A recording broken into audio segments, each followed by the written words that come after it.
Let's now move on to our fourth main topic today. And our fourth main topic today gets submitted into us by Geeky Gator, who writes, "Hey, John and gang. MakingStarWars.net is reporting that the next Star Wars movie in 2022 takes place 400 years before the prequels. Given they plan to announce the director of the film this month, that, by the way, has not been confirmed, but that is what's kind of being whispered around right now. They must have an idea for what the movie is about. Do you think this is a good direction for the film? And is a young Yoda cameo inevitable?" All right, thanks a lot for sending that in, Geeky Gator. And yes, for those of you who've not seen the reports going around, MakingStarWars.net, again, they're not the Hollywood Reporter, but they are one of the more reliable places out there. Don't get everything right, but they're usually a pretty decent source for this sort of information, is saying that they have found out that the next Star Wars movie is actually happening, Rob, in an era they're calling the High Republic, which I'll be honest with you. Now, because there's a number of the EU things that I never read, so I'll be honest with you, the High Republic era is something I'm mostly unfamiliar with. And you don't hear me saying that a lot about anything Star Wars a lot of time, but I'm not really familiar with it, but fine. They're saying that it takes place about 400 years prior to the events of the Star Wars universe that we know. That Yoda at this point is not the Jedi Master, but he's a Jedi Knight at that point. And by the way, there's nothing, a lot of people saying is, did you hear that the new movies will be 400 years before and they'll feature a younger Yoda? And actually, as I go through this report from MakingStarWars.net, there's nothing in there that says that Yoda would be in it. He very well could be. I'm just saying from the report that I'm reading, there's nothing in there that says that. It just says this happens during the time period that Yoda is a Jedi Knight. Doesn't say he'd be in the movie, doesn't say he wouldn't be. Let's just be clear of that. And it happens after the establishment of the Sith Rule of Two. That's after the establishment of the Sith Rule of Two. Do I think that this could be a good idea? Absolutely. Absolutely I could. Because here's the thing.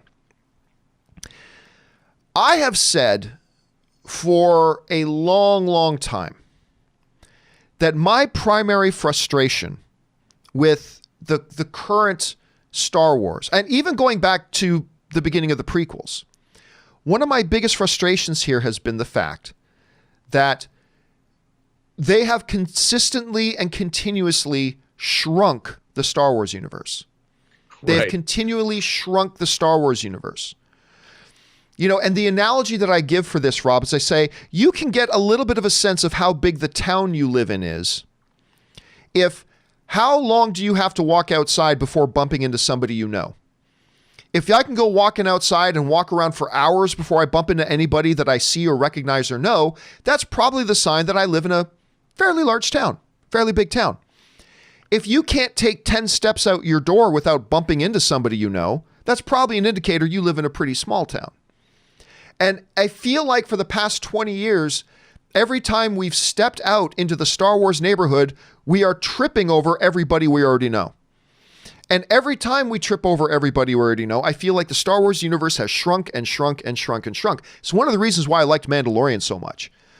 Because Mandalorian, while set in a familiar setting, it's new characters, new stories, new villains. Yes, this is what I was wanting. So the notion to me of a Star Wars story and a new set of films set 400 years prior to the events of the traditional Star Wars that we know, I think is wonderful. Because granted, a 400 to 500 year old Yoda will be running around out there somewhere, granted.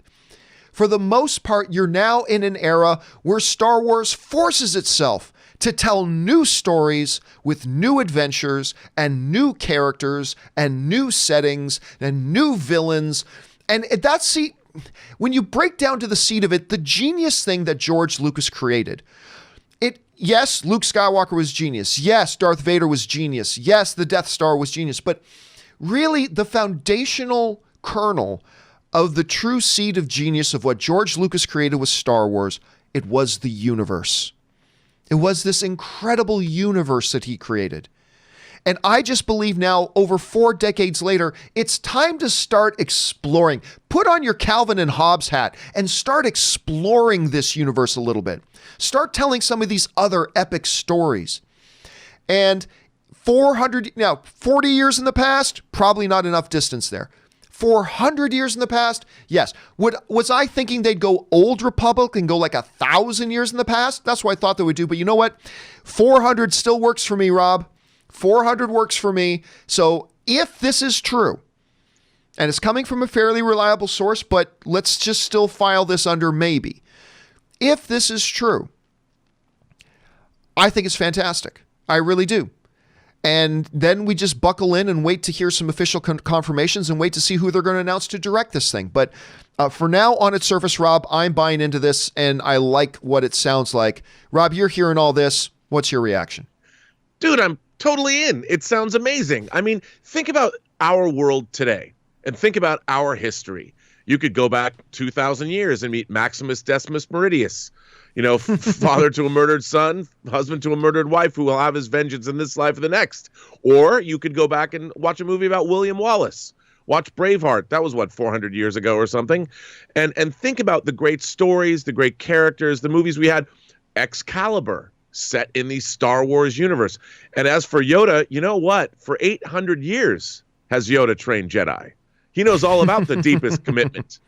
You know, the most serious-minded Jedi. I mean, he knows what's up. So the idea that you could have, I mean, I think it's always good in a franchise like Star Wars if you have some kind of a touchstone. But what we know of Yoda is if you're training Jedi, that means there's a lot of Jedi over 800 years that Yoda has known and in his life. And I would have no problem seeing a younger Yoda the same way we saw younger Obi-Wan Kenobi. And it wouldn't take away from it for me if he was a minor character or we saw him train somebody. But think about just in our world, how many historical epics about our own history that we've received.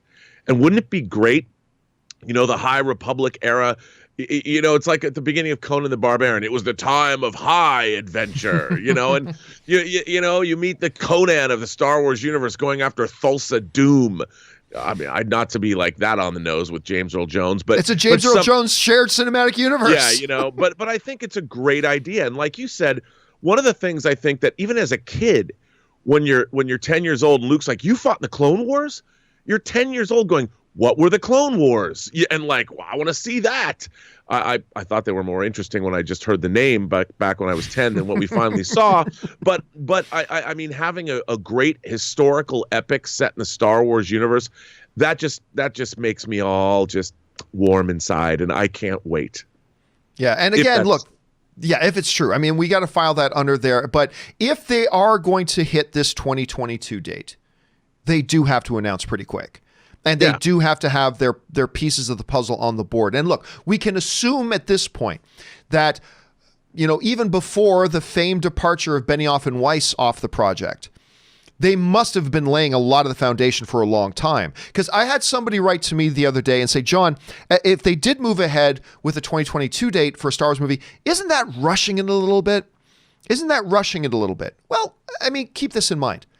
A December of 2022 date is still basically 3 years away, right? It's still basically 3 years away because we got to get to the end of 2020 and then to the end of 2021. And then we got to get to the end of 2022. It's basically 3 years away. But also keep in mind the foundations and the underlying of this story was probably been in the works for 6 months to a year. Yeah. I mean, it's not like they're just going to decide, oh, yeah, why don't we hire a team and go make a new Star Wars? This movie's already deep into development, if not pre-production. Yeah, that doesn't mean it's good. Right. It doesn't mean it's good, but it means if they did hold this 2022 date, it means I don't think it'll be rushed. So it's going to be what it's going to be. Let's see how this turns out, and let's see if what kind of an actor they do if those rumors about them announcing an actor soon are true. Question here is, guys, what do you think about all this? Do you like the idea of going 400 years into the past because it separates everything from the current stories, or would you have rather them seeing them just keep progressing forward, like a few years after the events of The Rise of Skywalker? Maybe that's what you would have wanted to see. Jump down into the comments section below, guys, and let us know your thoughts. All right.